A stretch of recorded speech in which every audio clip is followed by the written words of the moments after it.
Saya nak kongsi satu petua ni untuk adik-adik siswa-siswi menjadi orang yang ilmu mantap. Ada satu petua diberikan oleh seorang ulama yang sangat terkenal. Ulama ni kalau saya sebut nama, insya-Allah awak kenal. Ulama ni bukan sebarang ulama. Dia ni orang panggil dia nama penuhnya Syekh Muhammad bin Idris. Kenal atau tidak? Ada yang kenal, ada yang tidak. Syekh Muhammad bin Idris tu nama kad pengenalan dia. Nama glamour dia Imam Syafi'i. Imam Syafi'i. Imam Syafi'i ini memang legend. Tikong kia pek sia lohai. Memang tahap legend betul. Bayangkan umurnya 9 tahun dia hafal Quran. Masa umurnya 10 tahun dia hafal kitab Muwatta, kitab ensiklopedia hadis. Tebal dia hafal kulit ke kulit. Dia punya otak macam kamera. Prap boleh tangkap gambar. Umurnya 13 tahun dia dah mengajar di Masjidil Haram. Masjidil Haram bukan masjid kampung kita, Masjidil Haram. Umur dia 15 tahun dia dapat kebenaran beri fatwa. Orang tanya dia, apa macam kau ni cerdik sangat? Apa rahsia? Makan kurma jampi, makan kismis jampi. Apa rahsia jadi cerdik? Oh sangat cerdiknya ini. Imam Syafi'i bila orang tanya dia cerdik, apa rahsia? Dia jawab cara orang cerdik. Apa jawapan Imam Syafi'i? Ala lan tanalu ilma illa bisittatin sa'unabbi'uka an majmu'iha bi bayanin zaka'in wa hirsin wa istibarin wa bulghatin wa irsyadi ustazin wa tulu zamanin. Ini jawapan orang cerdik. Biasa orang kalau kita tanya, katalah budak-budak yang nak konvo esok, yang dapat hadiah Poplet, Dinslis, anugerah diraja apa semua. Nanti wartawan akan ke rumah dia. Apa rahsia adik tiap semester dapat 4 poin? Apa rahsia? Pertamanya hendaklah kita membahagikan masa antara jawatan persatuan dengan... Oh, dia punya macam penceramah juga dah cakap. Ataupun kita tengok budak-budak SPM keluar result, dapat bagus. Wartawan katanya, apa perasaan adik dapat SPM terbaik di negara kita? Oh, sangat gembira. Dia itu ya. Pertama saya mengucapkan terima kasih kepada guru-guru saya. Itu standard punya jawapan orang yang berjaya. Tapi Imam Syafi'i bila orang tanya apa rahsia hang ni terror sangat, ala lan tanalu ilma illa bisittatin. Rupanya orang cerdik bila kita tanya soalan dia jawab dengan syair, dengan sajak. Orang yang berbahasa tinggi. Jadi kepada yang nak bergraduat hari esok, kalau takdir dapat hadiah dekan ke, hadiah diraja ke, datang orang wartawan tanya, apa rahsia adik tiap semester berjaya? Jawablah jawapan yang ada sajak sikit. Kalau tak ada pun sebut je lah apa-apa syair hafal. Ku relakan jiwa untuk menjadi penghuni dalam sangkar hatimu, kerana engkau lah nadi yang menghidupkan aku, yang mampu melarutkan setiap sepi hatiku. Seandainya waktu tak pernah pertemukan aku dirimu, akan kubiarkan mati hatiku selamanya. Oh kata budak ni gila dah gamaknya. Belajar 6 semester gila dah. Kata Imam Syafi'i, syarat nombor 1 awak nak berjaya dalam pelajaran zakat. Pemana zakat cerdik. Tanya Imam Syafi'i kata jaga otak, jangan rosakkan. Kita orang lelaki pertama jangan rosakkan, jangan tengok maksiat banyak sangat. Saya sebut banyak sangat sebab kita tak boleh lari pada maksiat. Pergi pasar malam, gerai pertama jual perah ayam, masuk dalam perah orang lagi banyak pada perah ayam. Jadi itu jauh punya ilmu semua sudah larut semua. Jadi tengok jangan banyak sangat. Sebab bila kita tengok banyak, maksiat ini rosak otak kita. Esok awak tak kenal positif negatif, susah buat kerja esok. Ni otak rosak. Imam Syafi'i pernah sekali dia hafal pelajaran tak ingat.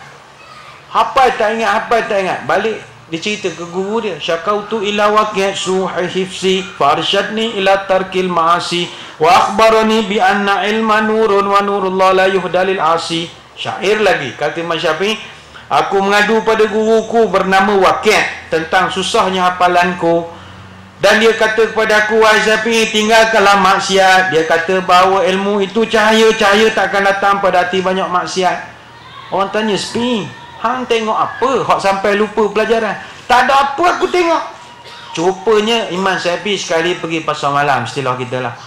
Baru lepas hujan, gamaknya ada budak perempuan 2-3 orang nak melintas jalan, selok kain sikit.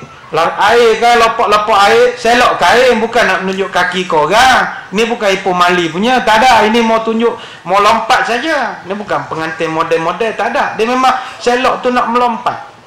Jadi bila Syafi'i nampak, wow, agaknya terkejut. Dek kerana nampak betih sikit saja, pelajarannya boleh terganggu. Bayangkanlah dia baru tengok betih saja. Awak benda lagi awak tak tengok setakat itu. Cuba muhasabah. Esok nama sendiri pun tak ingat dah. Siapa nama? Lupa nama. Lupa dah nama. Ya, yang perempuan kita pesan kalau boleh jangan cinta bagai nak rock sangat. Rosak otak. Berangan siang malam bila nak kahwin, nak jadi tuan puteri, nak bersanding, naik buai apa. Awak jadi gila esok lama-lama. Jadi buat biasa-biasa sajalah.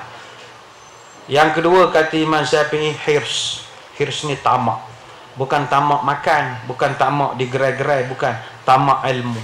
Maaf, saya boleh katakan pelajar-pelajar di sini tidak tamak. Sebab tak ada orang yang datang perkara yang Imam Syafi'i pesan, kalau kita pergi memburu haiwan, bila dah dapat buruan itu, ikatlah dengan tali supaya haiwan itu tidak lari. Tapi kalau kita memburu ilmu, kalau dapat ilmu itu, ikatlah dengan tulisan supaya ilmu itu tidak lari. Dan tidak ada yang buat catatan pun pada malam ini. Mungkin otaknya macam Imam Syafi'i, kau main tangkap prak gitu. Atau boleh repeat balik dalam YouTube agaknya kan, teknologi. Imam Syafi'i dulu pergi sekolah, dia orang miskin.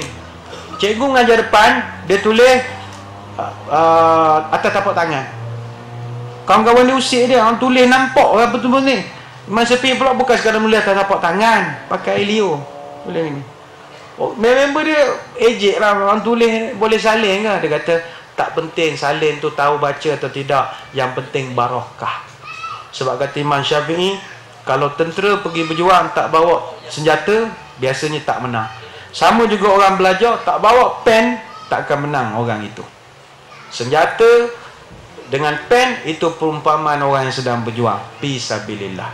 Jadi untuk masa akan datang, bawalah pen, bawalah kertas. Apa saja yang manfaat, catatkanlah. Banyak benda-benda ilmu keliling kita yang kita tak berapa tamak.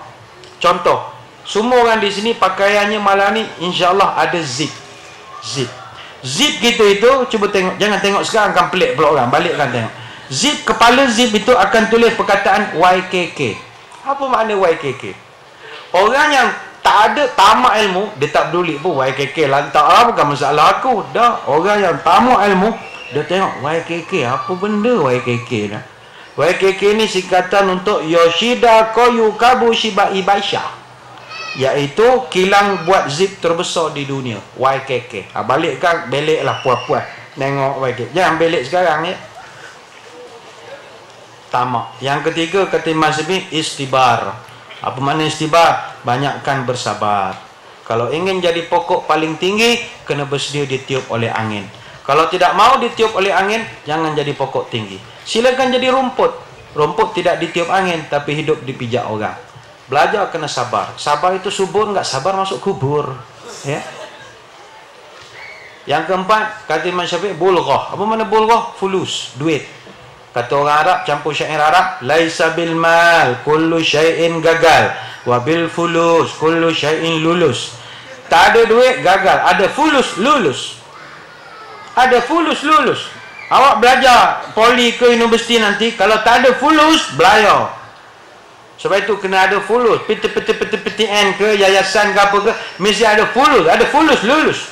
Kata Imam Syafi'i. No such thing belajar free. Tak ada. Fulus, lulus. Yang kelima, irsyadi ustazin. Kena ada petunjuk guru, respect kepada pensyarah-pensyarah. Jangan derhaka kepada guru. Imam Ahmad bin Hanbal kata, aku tak pernah tidur selama 30 tahun, melainkan sebelum aku tidur, aku doakan dulu keampunan untuk guruku, iaitu Imam Syafi'i, kata Imam Ahmad bin Hanbal. Imam Syafi'i pula kata, apabila aku buka helaian kitabku di hadapan Imam Malik, aku buka muka suratnya perlahan-lahan. Aku tak nak mengganggu guruku yang ada di depan. Imam Syafi'i.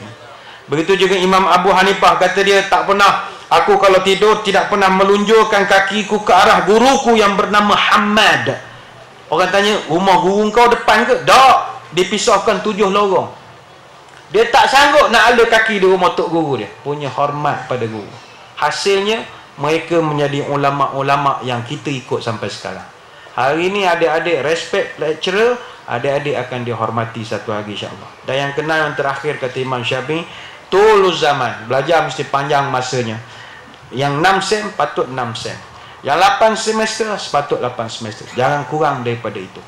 Buat akhirnya, bak kata orang putih, if you want to know your past, look at your present condition. But if you want to know your future, look at your present action. Kalau kita nak tahu siapa kita dulu, bandingkan dengan kita sekarang. Tapi kalau nak tahu siapa kita akan datang, tengok apa yang kita lakukan sekarang. Pada mahasiswa-mahasiswi sekalian, bertindaklah sekarang untuk buat yang terbaik demi kita nak mengangkat martabat agama, bangsa dan juga tanah air.